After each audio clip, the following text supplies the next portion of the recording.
Alright, this topic is called the order of operations with integers and exponents. It's one of the ones in the ALEX software program. I think the main goals for this is to remember that you need to use PEMDAS. This is what you're going to use anytime you see order of operations. The P is for parentheses. You need to do any parentheses first. I will caution you though that when it says parentheses first, it means that there has to be operations in the parentheses. If there's no like plussing or minusing in the parentheses probably just mean that you're going to take that number and multiply it. So in that case you would wait till you hit multiplication. The E is for exponents, so anything on the order of that, 2 squared, or any number raised to a power, you would take care of that second. The M and the D go hand in hand actually. You would start them from left to right. You would start on the left of the equation or the expression and work your way through doing multiplication or division depending on which one came first as you went left to right. Same thing with addition and subtraction. You would start at the left of the expression and work your way through to the right doing adding and subtracting whichever order they came up going from left to right. When you work with integers and exponents, what's going to happen is you'll have a lot of negative numbers thrown in and a lot of exponents thrown in. So let's start with something that looks a little bit disgusting, like this, where we have -4, and we'll multiply that by -2, and then we'll square that quantity, -3 minus 4 cubed. The best thing I think to do for this topic is just to work through it and kind of point out some pitfalls that can happen. The first thing I want to say is we have parentheses here, and inside the parentheses there is multiplication that has to happen between those two numbers. So that's where we're going to start first. So in PEMDAS we're starting with our parentheses. In the parentheses we have a -4 times a -2, and that will turn into a +8. Alright, so I'm a big fan of rewriting. I'm going to recopy that negative sign. We now know that that is +8. Did I say it was negative or positive? Anyways, it's +8, and I'm just recopying, not doing anything else. Alright, we do have parentheses there still, but there's nothing in there except the number 8. So that's telling me it might be some form of multiplication, but there's nothing in the parentheses except 8 to do, so we're just going to leave it alone. Next, we're looking for exponents. Okay, so the exponents, there's a squared here, and then there's a cubed here. When you're doing exponents, you need to really pay attention. The squared is simply to the 8. It's saying that you need to take the value of 8 and square it, or multiply it by itself once. So we're going to keep this minus sign, and 8 squared is 64.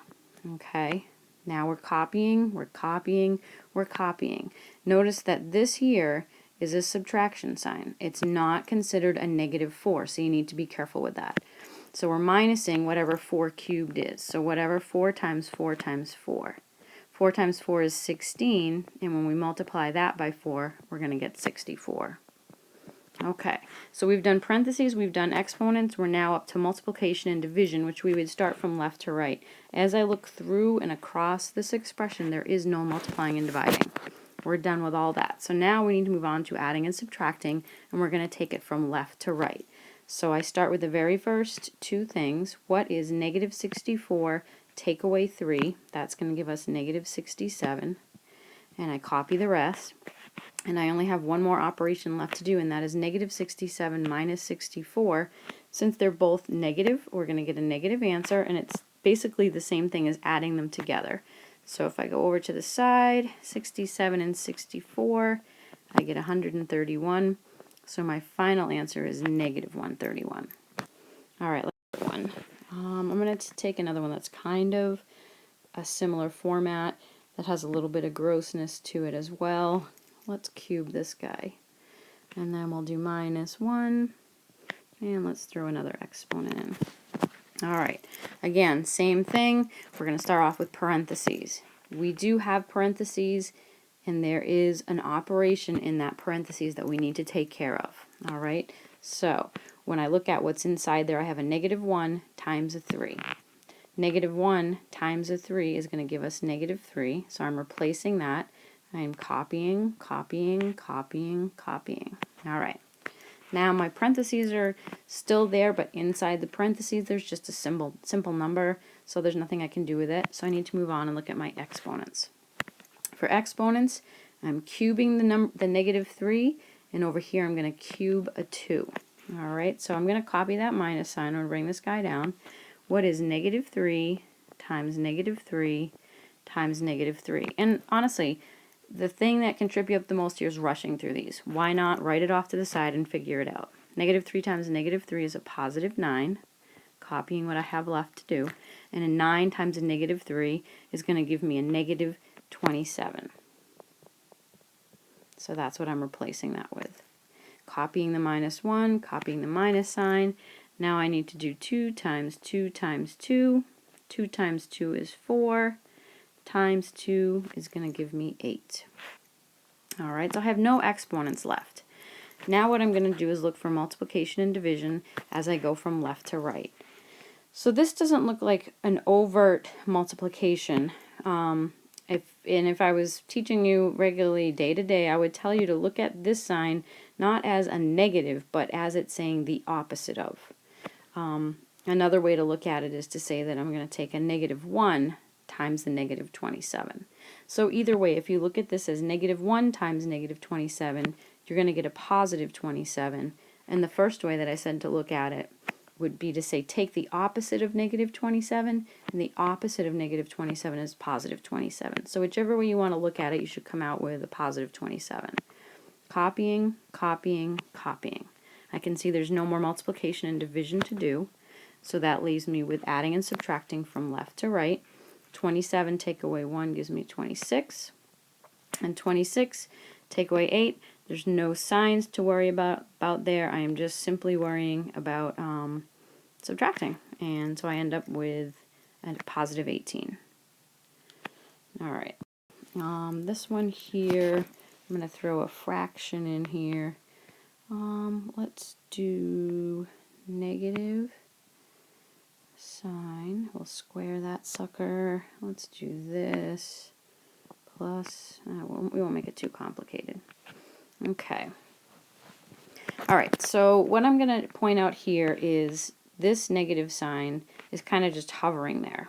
Alright, what I would say is since there's stuff to do in this fraction, stuff meaning this, we're going to just keep that negative sign there for a minute. We're not going to touch it. Okay, it's telling us to take the opposite of whatever we get here, and we'll worry about that in just a minute. So let's look. Do we have any parentheses? There are no parentheses. So we can scoot right to our exponents. First exponent I've already circled is 8 squared. That means 8 times 8. So I'm copying my negative sign. 8 times 8 is 64. Copying the 2, copying the plus, copying the 3, subtracting out. There's another exponent. 1 times 1 is 1. Don't be tempted to write 2. That's a common mistake. You're just thinking really quickly. All right. Next thing, there's no exponents. We're looking at multiplication and division. This is division. 64 divided by 2. You can also think of it as a fraction and reducing it, but it's technically a division problem. So I'm going to keep my opposite of, or my negative sign. 64 divided by 2 is 32. Plus 3 minus 1. There is no other multiplication and division to do, so I move on to adding and subtracting. This time my opposite of sign, or my negative sign, isn't really changing a negative number. My 32 came out positive. The opposite of 32 is negative 32, so I don't have to think too hard about it. Negative 32 plus 3. My negative number is bigger, so I'm going to have a negative answer for that, and when I do the difference between those, 32 take away 3 is going to give me 29, and I'm copying that. So now I have negative 29 take away 1, so it's like borrowing $29, borrowing one more dollar. I owe $30. Alright, I'll do one more of those other kind that I did where it's kind of gross. See how that one, see if I can make one up here. Let's do negative 4, and then we'll put that in parentheses. And another parentheses. They seem to like to just sprinkle these in, and it's kind of a bit much. Personally, that's a squared. Sorry. Alright. So, first thing we look at is parentheses. We do have stuff to do in the parentheses. And the order that you do these in is the same thing as PEMDAS. So it's like a little mini PEMDAS problem. In the parentheses, there is parentheses as well. But is there anything in the parentheses besides a number? No. So we don't have to do anything with the parentheses. the next part of PEMDAS inside the parentheses is exponents. We do have some exponents to do. So I'm going to copy all this so that I don't lose it. Minus -1 times itself is going to give me -1 times -1, which is +1. Alright. In this parentheses, I've done the exponents. I'm looking for multiplication and division. There is no multiplication and division in there. Whoops, I'm sorry. That was bad. I'm not sure. Let's see. I'm going to see if I can erase this. There we go. Perfect. Alright. So in the parentheses, there is no multiplication and division. So now I'm looking for addition and subtraction, and there is some addition and subtraction. I need to do 1 minus 3. That's my next step. So I'm copying, copying, copying. 1 minus 3 is -2. And then I can just finish copying with that cubed. Alright, so in the overall problem, I'm keeping track over here. I did my parentheses. Now I need to look for exponents.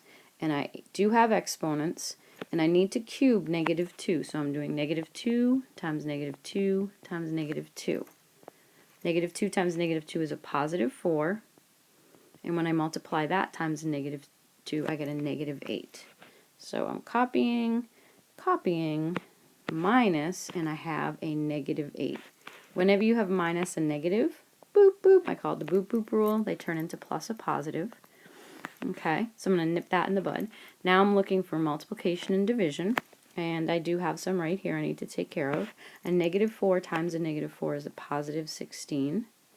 And then finally, I am down to addition and subtraction. There's only one thing left to do now, and that's 16 plus 8, so that's going to give me a 24. Really, best words of advice, take your time, write some mini problems off to the side if it helps you. Pay attention to what you're squaring and cubing. Don't take subtraction signs as negative signs. It's really just about taking your time. Alright, I hope this helped.